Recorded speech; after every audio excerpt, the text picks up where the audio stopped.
Closing statements. Live from the National Constitution Center in Philadelphia, Pennsylvania. Here again, David Muir and Lindsay Davis. Welcome back tonight. The time has come for closing statements, and Vice President Harris, we begin with you. So I think you've heard tonight two very different visions for our country. One that is focused on the future, and the other that is focused on the past, and an attempt to take us backward. But we're not going back.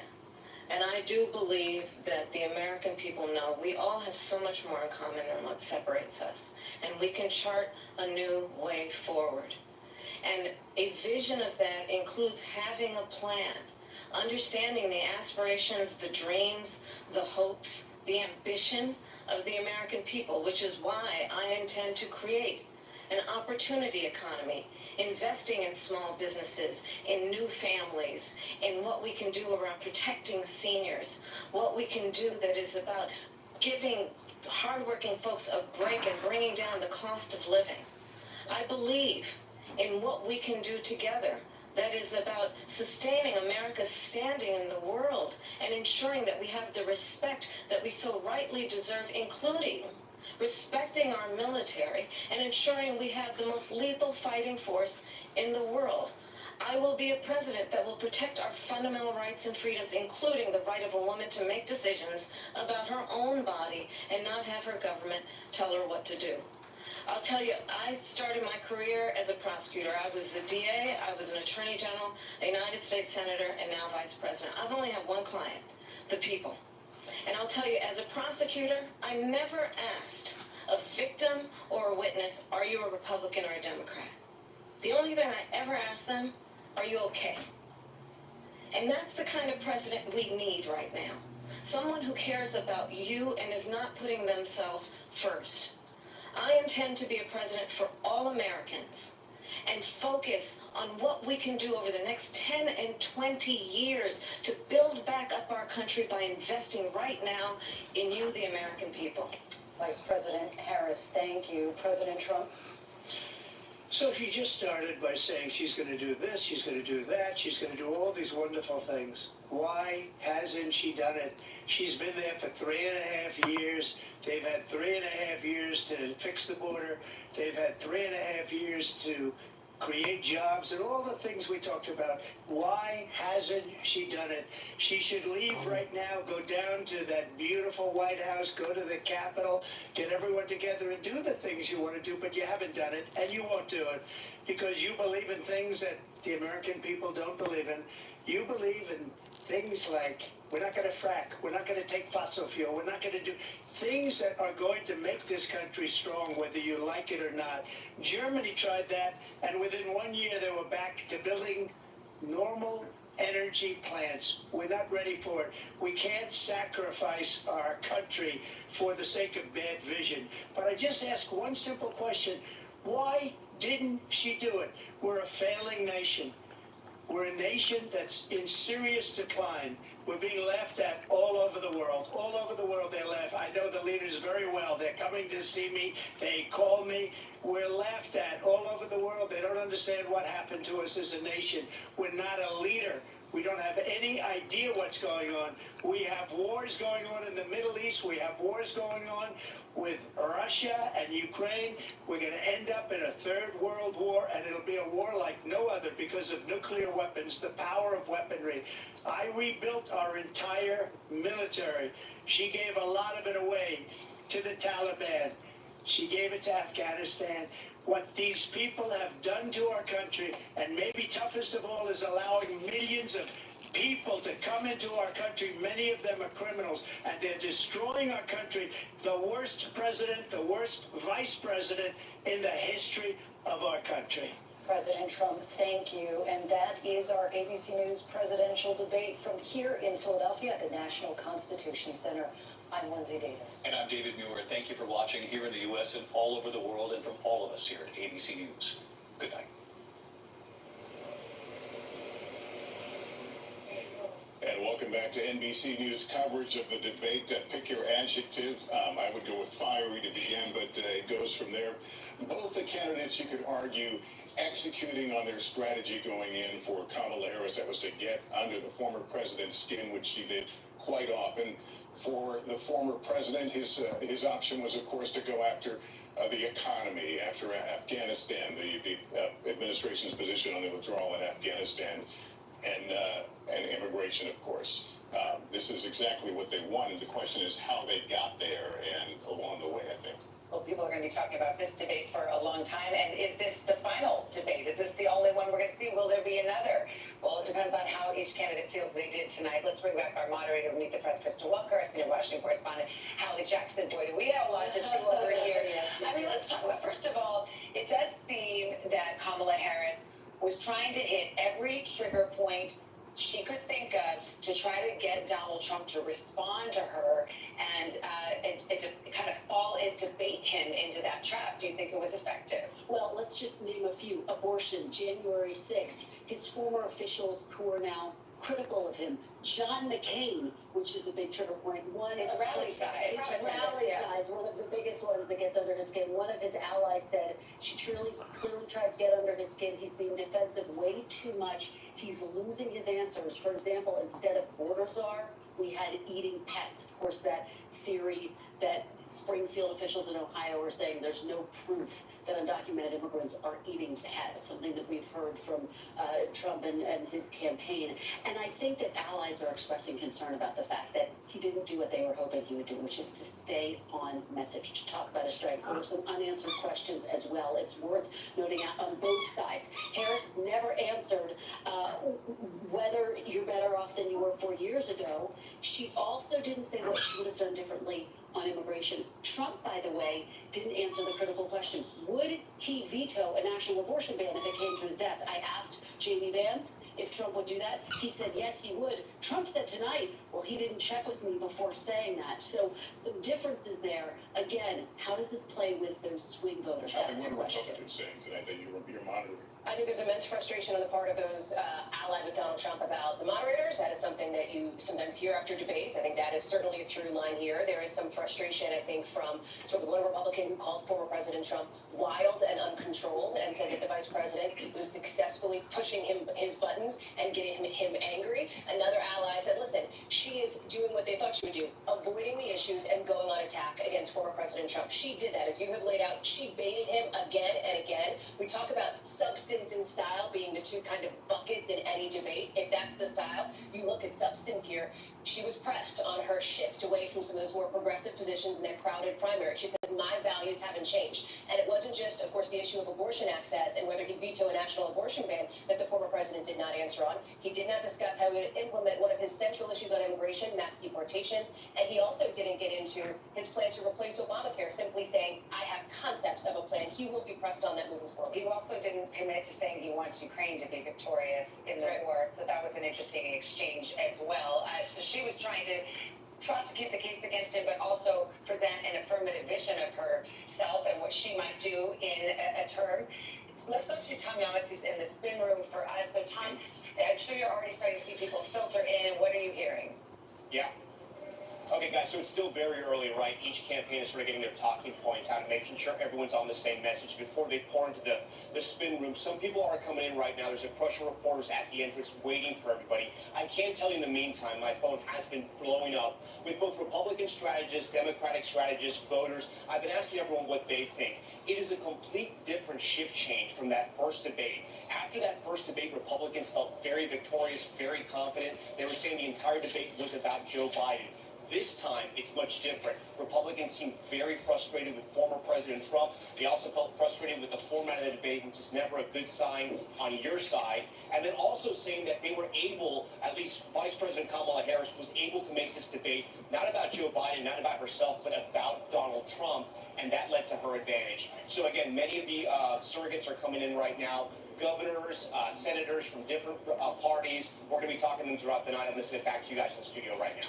All right, Tom, thanks. Let's bring in Pennsylvania Governor Josh Shapiro. He's a Democrat representing the Harris campaign. Governor, thank you for being here. Let me first ask you, do you think the voters were served by what we saw in the last 90 minutes? served well, I guess. Look, I think the voters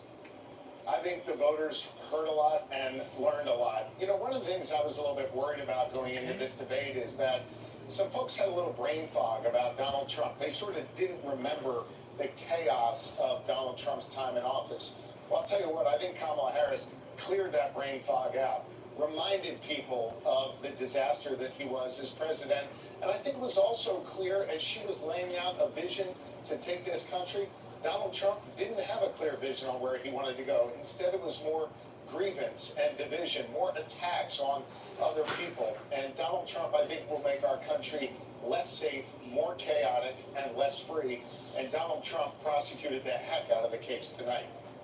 Kamala Harris prosecuted the case tonight, pardon me. Oh, against Trump, gotcha. Okay, got you.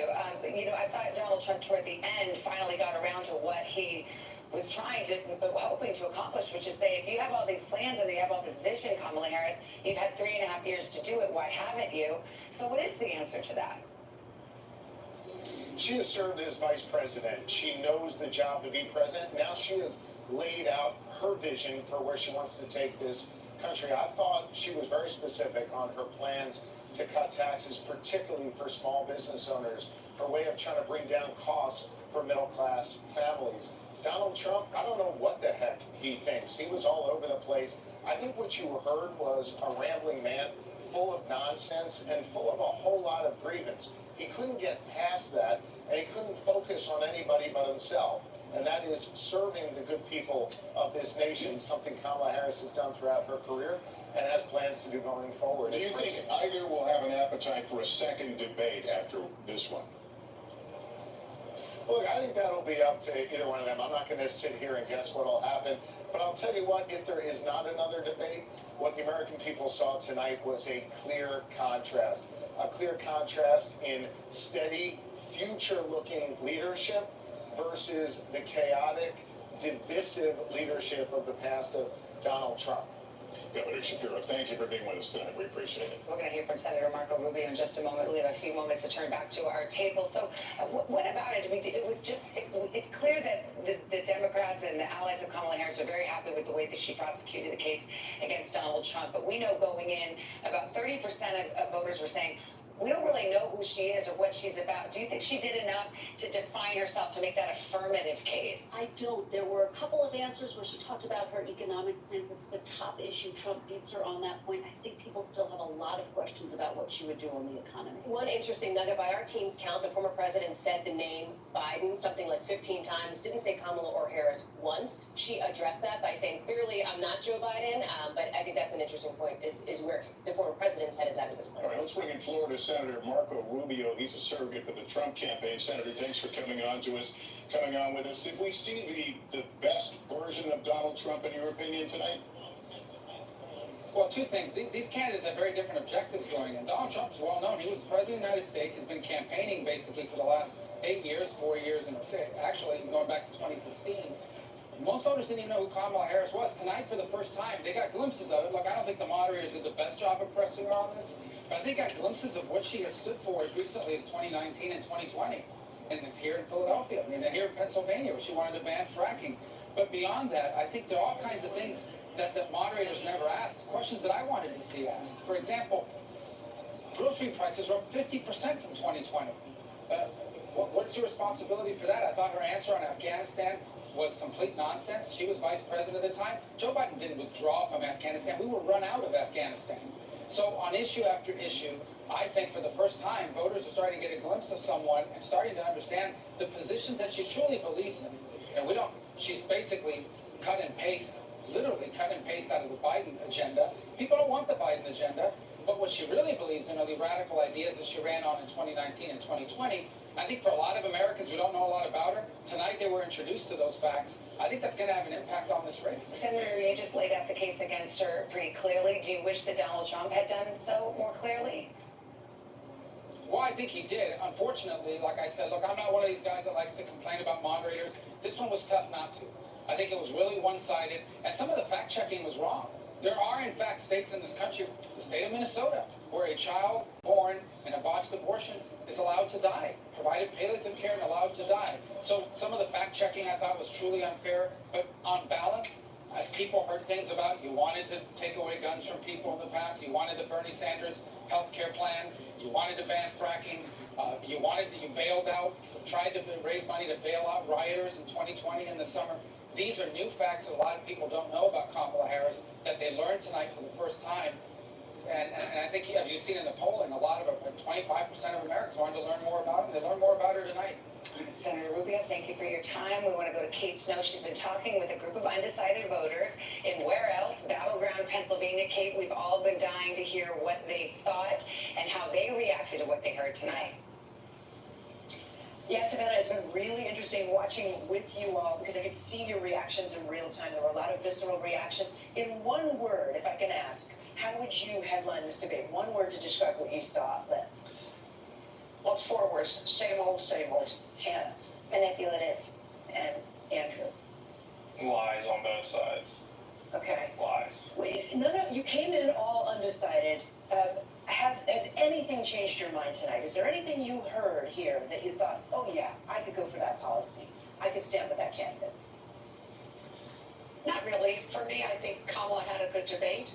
I feel more favorably towards her than to Donald, but I'm still not sure. Not 100%. The two of you women reacted very strongly when Harris was talking about abortion. When both candidates were talking about abortion rights, you reacted strongly to Donald Trump and his positions. You seemed emotional about it, Hannah. Yes. What was your thought on that? What was it about that part of the debate that struck you? His misinformation. He sensationalized just so much facts or not things that are not facts that have been disproven. When and he does it because that is what his supporters want to hear. And it really impacts who people like us, if we choose to vote for him or not, because we know you are lying, but you're still saying it, and it's disgusting. You all said it was the economy going in. Andrew, anything you heard that changes how you're thinking about their economic policies? No, because at the end of the day, December and November is going to roll around, and they're going to pass. They're going to say we're going to shut down the government, and they're going to pass an omnibus, and they're going to spend trillions of dollars, and nothing else is going to change. They're just going to keep spending money uncontrollably. Donald Trump spent $6 trillion in 2019 and added that to our deficit. So absolutely not. They're spending money, and then it's coming back into the government, to the congressmen, into the Senate, through funds, through PACs, through all the Andrew, disgustingness. thank you so much. Hannah, Lynn, it's great to be with you. I'll send it back to you guys. All right, Kate, thanks very much. Kristen Welker, Hallie Jackson back for some final thoughts. Kristen, first to you. Will we know who won this debate in days or weeks or months? Well, a couple of weeks, I would say, once we look at the new poll numbers, Lester. As we've been saying, the Harris campaign feels emboldened. They just put out a statement saying Vice President Harris is ready for a second debate. Is Donald Trump? The big question, will that actually happen? And again, it's just fascinating to hear the voters who are sitting there with Kate Snow to hear that one of them at least feels a little bit more favorably toward Harris. As we start to close our coverage, I always like to say Election Day is XX days away, but in fact, Election Day is, well, it starts tomorrow in one state, but it's 6 days away in Pennsylvania. Early voting is a huge factor. Those mail-in ballots going out in Pennsylvania, you've got it in other battleground states as well coming up soon, including Michigan just this month. So that is for real, right? What's happening tonight matters when people go to make their decisions about who they want in the White House. So will there be a second debate? That's an open question. You look at what's next. All four of these leaders, Kamala Harris and her running mate, former President Trump and his running mate, will be in 9/11 ceremonies tomorrow. All right, Haley, thanks. Haley, that concludes our coverage of tonight's debate between Vice President Harris and former President Trump. More coverage tomorrow morning on Today. We'll see you bright and early. I'm Savannah Guthrie, Lester Holt, Hallie Jackson, Kristen Welker. We're all here. Thanks for being with us. Good night. Alexa, lamp on. This isn't Sherman. Alexa, No wonder lamp I don't on. feel as clean. Hurry up, Dad! He's been in there forever. Alexa, turn lamp on. This cheap stuff is too thin. I told you not to get the other toilet paper. Here's Charmin Ultra Strong. Ah, What are you doing? my bottom Say bye. line been saying, Say bye. woo. Say bye. With its diamond beads, Say bye. Charmin Ultra Strong cleans better. With Say bye. fewer sheets and less Say bye. What's everybody Say waiting bye. for? This? Okay, hon. We know you're clean. Sit. We all Sit. Why not enjoy Sit. the go with Charmin? Sit, Ralphie. Sit. Sit. Sit.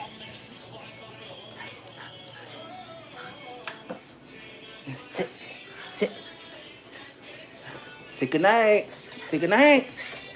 Say goodnight. Say goodnight. Say bye. Say goodnight. Say goodnight. Sit. Sit. Sit. Sit.